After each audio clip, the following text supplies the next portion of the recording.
So is that. That sounds like it. Speaking of pervasive disorders, Dean, I hope you're all right. I could be a bit narcissistic. You could, James. Don't man, wash your mouth out, Dean. How dare you? I bet you were good at your job. Yeah, I was, unfortunately. I was a bit too good. I was a bit too honest, really. But there you go. Let's watch this fantastic expert, Dean from Grimsby, brilliantly explain how Donald Trump's mind actually works. He called the James O'Brien Show on Wednesday this week, and what he had to say was absolutely amazing. Explain to me the full workings of Donald Trump's mind. Right, I'll tell you then. Okay.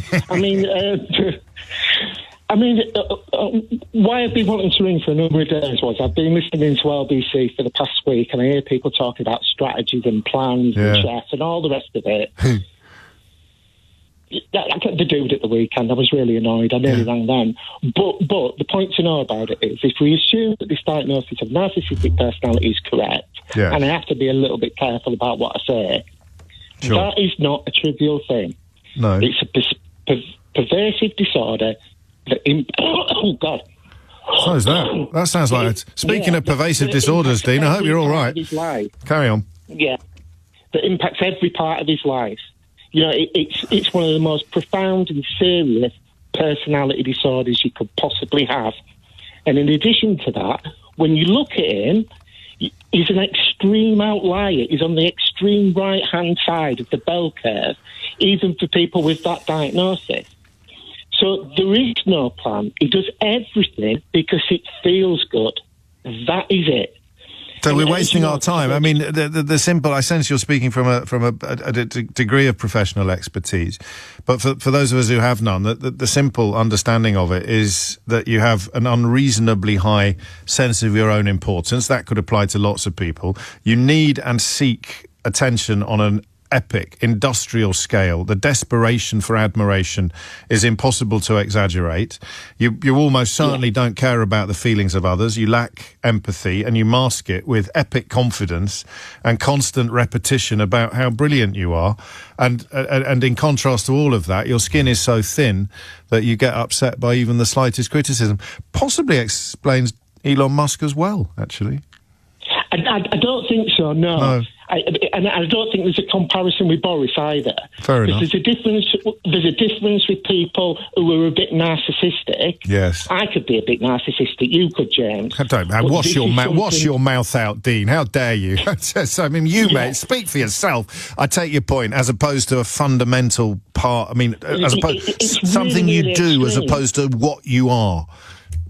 Yeah. And you see a lot of psychiatrists as well and mental health professionals don't have a lot of experience of it. I mean, I've seen 3-4 cases probably in 30-odd years. Right. They're always really, really extreme, because why would they go see a health professional? Yeah. Because obviously they're perfect. They don't need help. Yeah.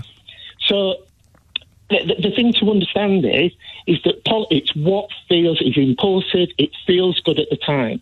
So when policy is being made by tweets, so you imagine him, in the White House, he'd be very high maintenance. He's wanting constant attention. Yes. It's always too hot. It's always too cold. Come here, come there. Yeah. So he's got his audience. He's got a captive audience. Policy's being made when he's left on his own by tweet. He's tweeting in the dark watches of the night. Often on the toilet. On his own. Often on the toilet, Dean. I'm not joking. Is that where he is? Apparently he does a lot of his tweeting on the toilet. Yeah. It's when he's on his own. That's it, isn't it? It's the only time he's ever behind a locked door, behind a closed door. Yeah. Gosh. So that's why he does it. And the thing about Putin is he's a dictator, isn't he? Yes. I'm sure Trump sees him as a father figure, and he looks a bit like his dad. His dad was a malevolent psychopath who acted as a dictator in his business. He was dictatorial, we understand, with his children. Massive racist. And he's looking for that authority. And I don't think there's any great plan with that, and I don't know if he's even conscious of it, but he's got absolutely no morals. So if Putin's saying to him, come on our side and we'll give you 100 billion, 200 billion, he'll do it, won't he? I don't know. I mean, I guess if he's not got any internal compass pointing him towards what is right or what is good or what is beneficial or anything beyond ultimate weapons-grade self-interest, then yeah.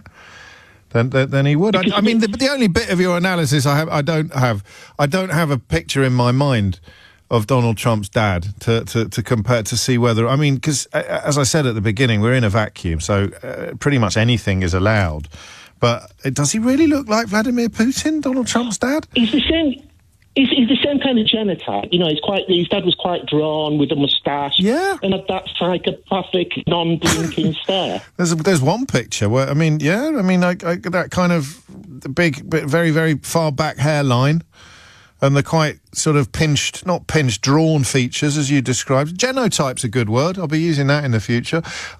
And therefore, you think that everybody is. I mean, there are people who think he's got a strategy because they are down the rabbit hole, because they are persuading themselves that there's a strategy because they love the invitation that he gives them to be the worst version of themselves. I don't know that that's a necessary side effect of narcissistic personality disorder, but I think what it is I think it's the same as all racists or anybody like that. Yeah. Is particularly in the States, these are people who've, they've not made the transition. I mean, the States have had an economy where you don't have to be particularly intelligent, but, you can have a good life.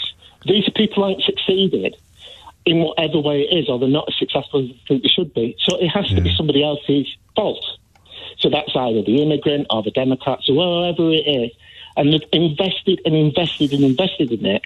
And, I mean, it's going to come up because it's going to go through the roof, isn't it? Yeah, and he's going to be seen to have betrayed his base. But he doesn't care. He doesn't care about being a good president or America or anything like that. He doesn't care about that.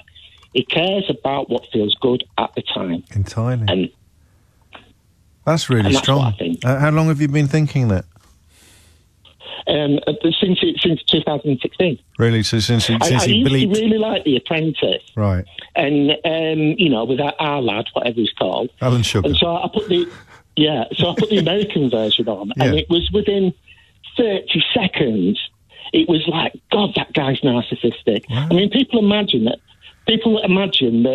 there's something really arcane or almost magical about assessing somebody or doing a diagnosis. Yes. There isn't. I mean, assessing Donald Trump, if you walked into, my clinic when I was, a year ago when I was working, it'd be the easiest day's work you've ever done. Right. Somebody would have come up to you and said, there's this, just like, you're 10:30, Dean. Yeah. There's an 80-year-old bloke there. He's just had a go at reception because he's not going to be seen it instantly, and he's painted orange.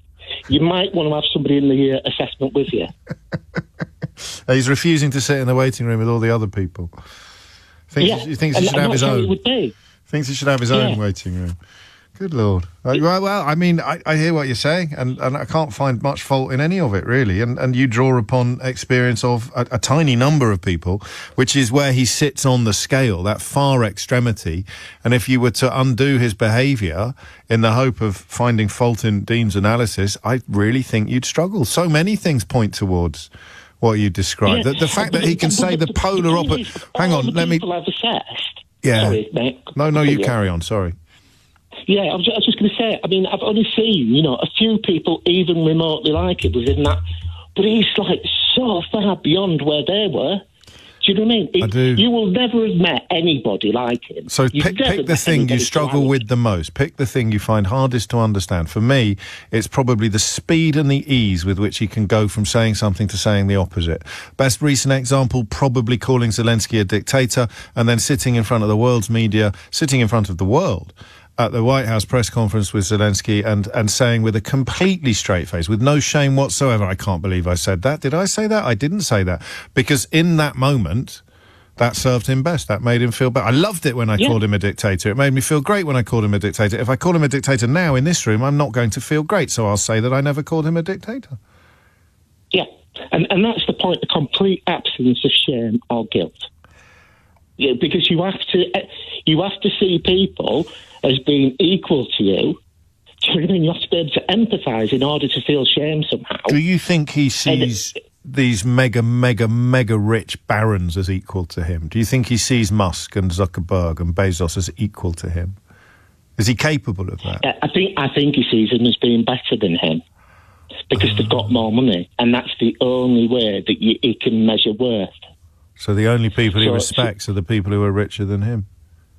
Yeah, so that's why Putin's the richest man in the world. And he thinks Putin, So- and that's why, and I guess that's why he thinks Putin is a don. That and the daddy issues that you told us about.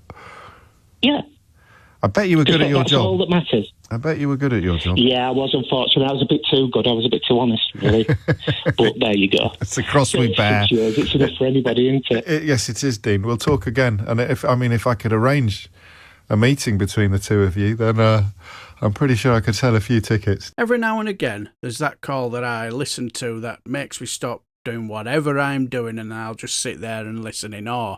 And this week it was Dean from Grimsby. And whenever you look back at the way the Mango Mussolini acts and what he says, Dean's explanation kind of makes sense, doesn't it? Especially with what he says, because it makes him feel good at the time. And the tweeting when no one is around while he's on the shitter kind of makes sense as well. Although it's not ideal for a country for long-term planning, though, is it? Also, the looking up to Putin and those with more money than him was very interesting as well for me. But what do you guys think? Let me know down below, and I shall bid you farewell and take care, my friends. Oh, and like and subscribe if you enjoy my content as well.